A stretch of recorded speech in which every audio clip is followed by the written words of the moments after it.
Good afternoon, everybody. Uneducated Economist here. So I'm going to leave a link down in the description for you guys to an article where they are talking to Steve Forbes, who has suggested that there is an easy way to deal with inflation. All you have to have is a stable currency, and you don't have to make a bunch of people poor by trying to establish a stable currency. Now, what I found quite comical about this is that over the last 10 years prior to COVID, we had a fairly stable currency. Like, inflation was not running rampant. We had an inflation rate that was running even under the 2% target that the Federal Reserve was shooting for.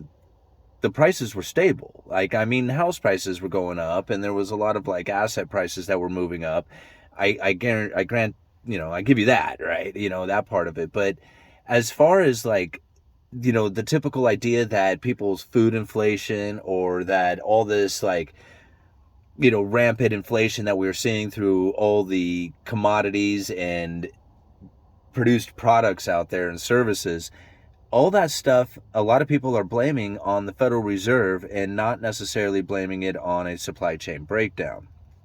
Now, again, if you had been following this channel for any length of time, we pretty much are of the mind that the inflation that we are experiencing, or at least the price inflation that we are experiencing, had more to do with that supply chain breakdown and not so much coming from the Federal Reserve. So when the Federal Reserve goes to lift interest rate to try and combat this inflation, they're not going to be very successful at it, considering that the consumer getting damaged is not going to try and free up the supply chain, right? Like, if you hurt the consumer, the people who are working the supply chain, the distributors, the retailers, all the, transportation, when you try to hurt the consumer, you're not putting them in an environment in which that they can succeed. So the idea that they are going to, say, invest into their companies, or even have a viable company coming into this killing of the consumer, whatever way you want to kind of say it, that doesn't provide a good economy for them, right? So when the Federal Reserve says they want to try and bring inflation down by hurting the consumer, well, what they are doing is they are going to continue to damage the supply chain and not fix it. That's the real problem. You're not going to be able to fix this supply chain breakdown with monetary policy. It's just not going to happen, especially when you come into restrictive monetary policy. That's going to exasperate the problem, in my opinion. So when Steve Forbes says this, that we just need a stable currency, well, the Federal Reserve had that. That was the problem with it. And even in John Williams' speech, monetary policy for a low neutral interest rate world, he said it in there, that the problem the Fed is facing is an inflation expectation that is running persistently too low. That's what he said in that speech. And then here COVID kicks in, and then we have inflation running persistently too high, right? So this is really where I think a lot of people, including these, high-ranking economists, they really are missing it. They are missing the problem that we are facing as far as the inflation scenario being caused by a supply chain breakdown and not necessarily the monetary policies. But everybody wants to screw with the monetary policies to try and fix this inflation problem. It's just not going to happen. Not in my opinion. It's going to end up causing the problem to be worse.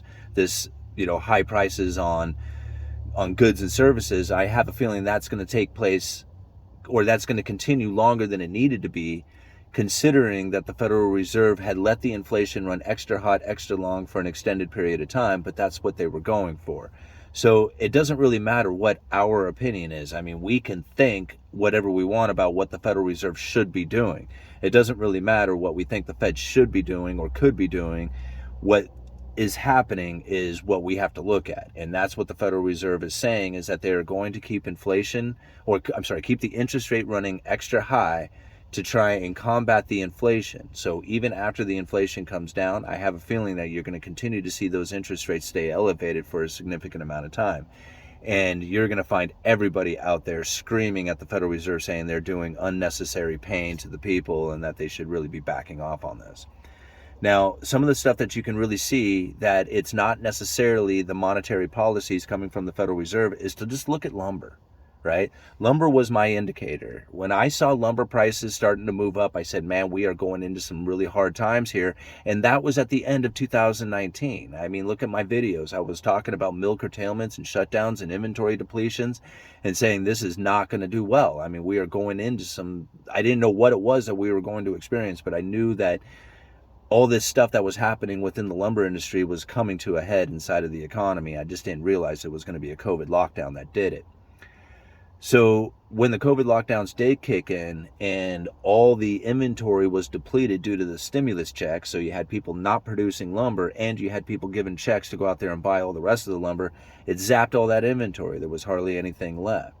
So the prices run up to $1,700 per thousand, and the mills are just killing it at this price, right? I mean, you're selling lumber at $1,700 per thousand when you're normally selling it at like $400 or $500 per thousand.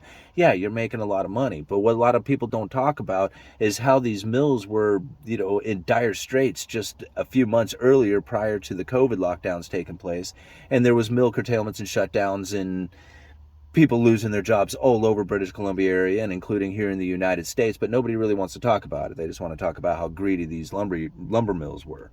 Well, the monetary policy is just now getting to a point where they're starting to tighten it up, right? So the Federal Reserve is trying to bring in some of that liquidity out there, tried to bring in some of that, reel in some of that irrational exuberance that's happening. And what happened to lumber prices? All the way down to $400 per thousand. I mean, look at the price right now. It's at $410, right? The Federal Reserve is just now starting to tighten up monetary policy, and we have lumber prices sitting at the prices that they were back in 2018 and 17. I mean, this is a very normal price. So when they say that the Federal Reserve should be looking for a stable currency, well, let's look at lumber and what happened with lumber. Because everybody wanted to point the finger at lumber and say, look at lumber prices go up, money printer go burr. What else do you need to know? All the inflation in the world is showing itself right there in lumber, and now it's gone, right? The inflation is gone from lumber, does not exist there anymore. Does that make sense because it was a monetary policy, or does it mean that it was more due to a supply chain breakdown? And when the mills were making $1,700 per thousand off their lumber, they were pumping out as much lumber as they possibly could, and then they filled the supply chain up again, right? It happens. What happened right after that? Prices crashed. What did the mills do? Went into curtailment. What happened after that? Inventory tightened up. Prices went up, right? Then all the way until just recently again. I mean, earlier this year, when I was in Miami, they asked me to give a call on lumber, and this is exactly what I said was going to happen. I said lumber prices were going to stay down to the end of winter, and at some point you're going to find that the inventory levels are going to tighten up because of all the mill curtailments that are taking place, and this is what we're experiencing right now. I can't imagine these lumber prices staying down this low this long. First of all, there's going to be buyers who are going to want to get in, but at some point, the mills are going to just stop producing. Like, they just can't make money or profit at $400 per thousand. Like, some mills can, but the high cost producers, high out producers up in British Columbia, they can't. They're not going to produce a bunch of lumber at $400 per thousand. And then, you think about it, it's like the demand for lumber is really starting to come out of the market as well. Just some anecdotal evidence of it. I was talking with my pressure treated guy, who is probably like one of the best indicators for what I see going on in the lumber market. He has first access to the lumber. He has a product that has a high turnover rate. So the things that are happening within the pressure treated market has a pretty good indicator of what's going on throughout the rest of the lumber industry. And he told me something that was very interesting. He said, I mean, it's happened before in the past, but this is a very telling sign of what's going on with the builders, because we know the builder sentiment has come out. Like, the prices are getting, coming down. The interest rates are going up. Builders are really nervous. They're thinking that there's probably not going to be a whole lot of buyers out there looking for homes. And so that doesn't give them a lot of encouragement to go out there and try and build homes. So here it comes, right? So my pressure treated guy, he tells me normally he sells anywhere from 12 to 16 units of plate stock to this big time builder, right? I mean, like a national home builder.